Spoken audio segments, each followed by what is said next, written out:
बिस्मिल्लाहिर्रहमानिर्रहीम। व्यूवर्स, आज का जो हमारा टॉपिक है वो स्पेसिफिक रिलीफ एक्ट के सेक्शन 23 के बारे में है, जो ये कहता है who may obtain specific performance. कौन वो लोग हैं, ऐसे लोग हैं जो किसी मायदा की वो मुख्तस तमील वो हासिल कर सकते हैं। तो व्यूवर्स, सबसे पहले कोई भी पार्टी जो उस मायदे का हिस्सा है वो उसके लिहाज से वो मुख्तस तमील हासिल कर सकती है। इसके बाद किसी भी पार्टी का जो कोई नुमाइंदा है, उसका जो रिप्रेजेंटेटिव इन इंटरेस्ट है या कोई प्रिंसिपल है, वो उस मायदे की मुख्तस तमील हासिल कर सकता है। लेकिन जहाँ पर कोई उस पार्टी की जो उस मायदे में शामिल है, कोई पार्टी उसका अपना कोई ज़ाती उसकी कोई क्वालिटी है, उसकी कोई लर्निंग है, कोई स्किल है या उसकी कोई सॉल्वेंसी है, वो उस मायदे का बुनियादी हिस्सा है, वो material part of the contract है। तो ऐसी सूरत में वो उस पार्टी का कोई नुमाइंदा जो है वो उस मायदे की मुख्तस तमील वो हासिल नहीं कर सकता। जहाँ पर मायदे में कोई ऐसी बात लिखी गई हो जिसमें उस पार्टी ने अपना जो इंटरेस्ट है वो अपने किसी रिप्रेजेंटेटिव को असाइन ना किया हो, तो वहाँ पर भी उसका जो नुमाइंदा है या उसका जो प्रिंसिपल है ऐसी पार्टी का, वो मुख्तस तमील ऐसे मायदे की वो हासिल नहीं कर सकता, अनलेस के उसका जो हिस्सा है वो पहले से ही वो परफॉर्म किया जा चुका हो। तो ऐसी सूरत में वो मायदे की मुख्तस तमील हासिल कर सकता है।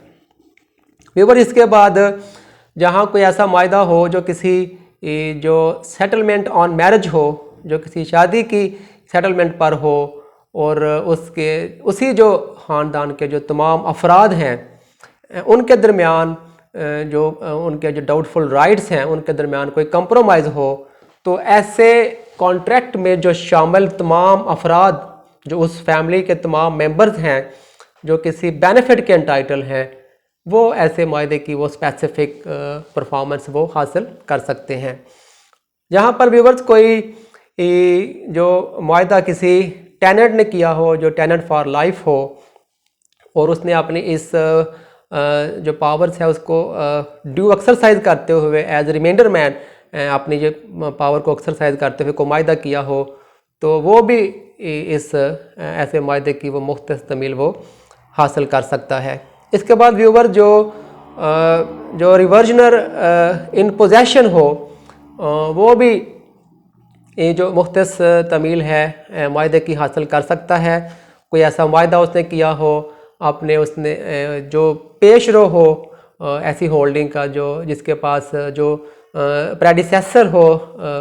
जिसके पास पहले टाइटल था उस होल्डिंग का, उसके साथ कोई मायदा किया हो और उसको इस लिहाज से वो बेनिफिट का किसी का एंटाइटल हो, तो वो भी ऐसे मायदे की वो मुख्तस तमील वो हासिल कर सकता है। इसके बाद व्यूवर्स, कोई ऐसा आदमी जो रिवर्जनर इन रिमाइंडर हो, उसने कोई मायदा किया हो और इस मायदे के मुताबिक ये इस मायदे के लिहाज से वो किसी बेनिफिट का एंटाइटल हो, और अगर इस मायदे पर अमल ना किया जाए तो उसे कोई लॉस सफ़र करना पड़ेगा, उसे कोई नुकसान उठाना पड़ेगा, तो वो भी ऐसे मायदे की वो मुख्तस तमील वो हासिल कर सकता है। इसके बाद व्यूवर्स, कोई पब्लिक कंपनी है जिसने कोई मायदा किया है किसी दूसरी पब्लिक कंपनी के साथ, और उसमें वो अमलगामेट हो गई है दूसरी कंपनी के साथ, और इसके नतीजे में एक नई जो कंपनी है, इस अमलगामेशन से एक नई कंपनी वो पैदा हुई है। तो जो नई कंपनी है वो उस मायदे की मुख्तस तमील हासिल कर सकती है जो कोई मायदा किसी पहली कंपनी ने किया हो। तो उसके नतीजे में जो पैदा होने वाली नई कंपनी है, अमलगामेशन के नतीजे में जो नई कंपनी पैदा हुई है, वो उस मायदे की मुख्तस तमील हासिल वो कर सकती है। और इसके बाद किसी कंपनी के जो प्रमोटर्स हैं उन्होंने कोई मायदा किया हो उस कंपनी की इनकॉर्पोरेशन से पहले,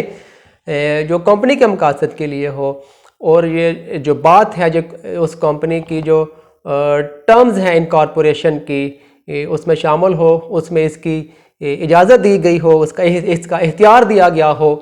तो फिर वो प्रमोटर जो हैं वो भी ऐसे मायदे की वो मुख्तलिफ तमील वो हासिल कर सकते हैं।